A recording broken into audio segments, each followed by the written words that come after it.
నైమిత్తిక తిథులని కొన్ని ఉంటాయి. దీపావళి పండగ ఉందనుకోండి, దీపావళి పండగ నాడు తెల్లవారిపోయాక స్నానం చేయకూడదు.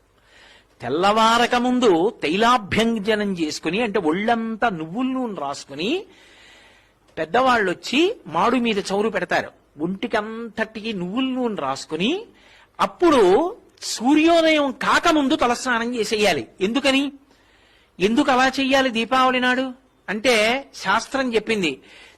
అప్పుడు తైలే లక్ష్మి జలే గంగా, తైలమునందు లక్ష్మీదేవి ప్రవేశిస్తుంది బ్రహ్మముహూర్తంలో తెల్లవారుజామున.